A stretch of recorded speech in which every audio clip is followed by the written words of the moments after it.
Warahmatullahi wabarakatuh.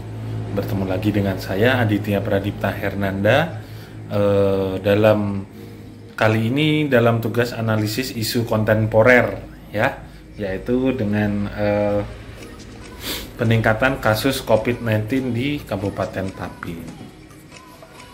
Oke, untuk pembahasan topik kita pada hari ini yaitu adalah tentang penyebaran virus COVID atau Corona Disease Virus 19, yaitu 3 isu faktualnya. Di sini ada penyebaran virus, peningkatan kasus, dan vaksinasi. Untuk itu kita akan mengidentifikasi dengan metode APKL, yaitu ini dia tingginya kasus COVID di lingkungan pemerintahan Kabupaten Tapin, peningkatan kasus yang terjadi antara Januari sampai Juni 2021 di Kabupaten Tapin, kurang efektifnya kegiatan vaksinasi di Kabupaten Tapin. Saya rasa ini untuk aktual problematik dan kekhayalakan dan kelayakannya sangat-sangat memenuhi semua kriteria.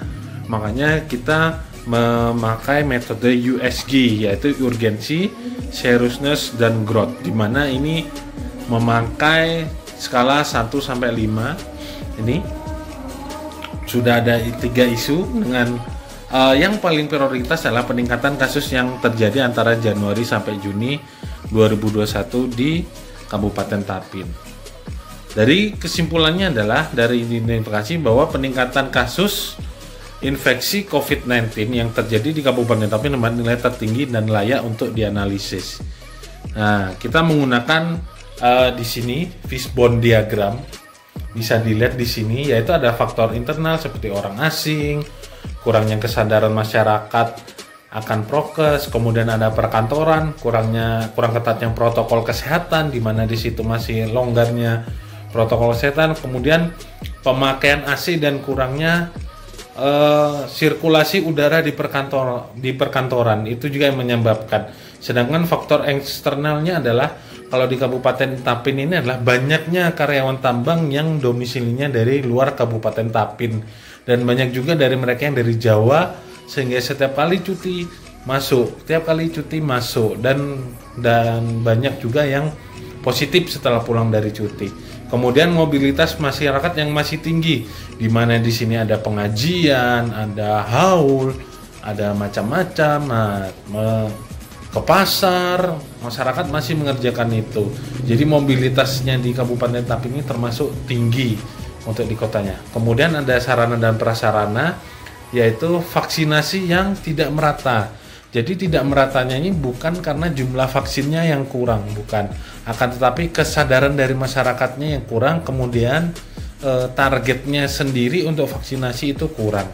Kemudian kurangnya jumlah ruangan isolasi. Kita tahu sendiri semua sudah diserahkan ke pemerintah daerah masing-masing, dan di Kabupaten Tapin ini hanya tersedia isolasi di Rumah Sakit Datu Sanggul di Rantau, yaitu hanya sekitar 20 bed saja, dan tidak ada isolasi untuk orang-orang dengan OTG.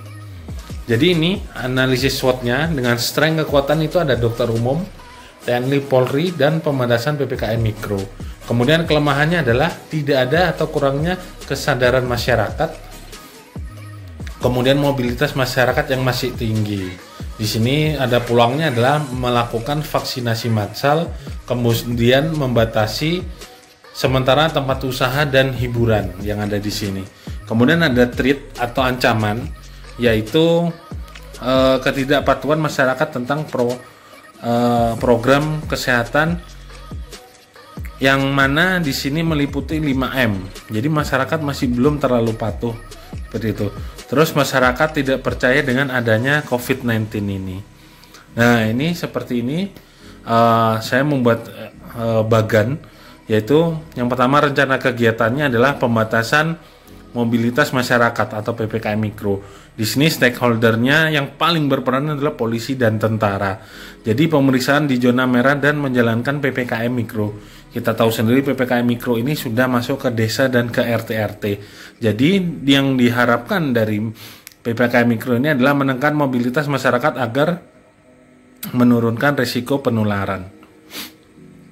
Kemudian yang kedua yaitu rencana yang kegiatannya adalah pembatasan sementara tempat makan dan hiburan. Nah, ini adalah Pemda sendiri, Pemda dan pengusaha-pengusaha itu harus mau bekerja sama untuk membatasi tempat makan dan hiburan, di mana peran stakeholdernya adalah pembatasan pengunjung dan jam di tempat hiburan dan makan.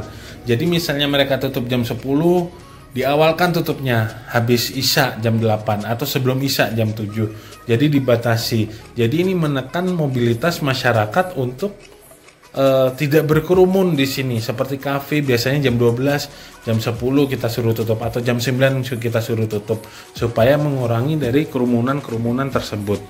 Kemudian yang ketiga adalah protokol kesehatan yang lebih masif. Nah, ini stakeholdernya adalah masyarakat, pemerintah, pelaku usaha, kemudian ada juga TNI Polri. Nah, ini penerapan 3M di masyarakat dan pelaku usaha pemerintah. Jadi 3M ini bukan hanya di masyarakat tapi di pelaku usaha harus mengingatkan pengunjungnya supaya mematuhi juga 3M. Ya, salah satunya memakai masker, menjaga jarak dan mencuci tangan sebelum masuk ke tempat usaha atau tempat makan. Kemudian apa pemerintah? Nah, pemerintah ini edukasi dengan berbagai media. Jadi bisa media elektronik, spanduk, poster, dan lain-lainnya. Ya, ini untuk memacu kesadaran masyarakat dalam mematuhi protokol kesehatan. Selain itu juga kegiatan ini bisa ditambahkan juga membagi-bagikan masker, bagi-bagikan hand sanitizer. Nah, itu bisa juga untuk melakukan kegiatan ini. Kemudian yang keempat yaitu memperbanyak tempat isolasi. Nah, dalam hari ini pelaku usaha dan pemerintah yang dilibatkan untuk kerjasama. Jadi mereka menjalin kerjasama dengan yang punya penginapan atau wisma. Nanti kerjasama, ini Pak pakai wisma saya untuk isolasi, ini pakai penginapan saya untuk isolasi. Ya, diharapkan seperti itu. Jadi ada tempat untuk masyarakat yang positif, tapi dia tidak punya tempat isolasi, bisa menggunakan tempat isolasi ini untuk isolasi. Kemudian yang terakhir yaitu adalah vaksinasi massal di RT, desa, kelurahan atau instansi. Jadi semua instansi-instansi yang ada di pemerintah kita vaksinasi massal. Aparat desa, aparat kecamatan vaksinasi massal, TNI Polri vaksinasi massal. Kemudian masyarakat umum kita vaksinasi massal. Nah, di sini stakeholder yang berperan yaitu pemerintah, yaitu mempercepat pengadaan vaksin dan distribusi vaksin. Jadi semakin cepat vaksin didatangkan, semakin cepat orang disuntik. Nah, itu untuk menekan laju pertumbuhan dari COVID-19 ini. Sekian dari saya, terima kasih. Apabila ada yang kurang, mohon ditambahkan. Apabila ada yang salah, mohon dikoreksi. Sekian dari saya, wassalamualaikum warahmatullahi wabarakatuh.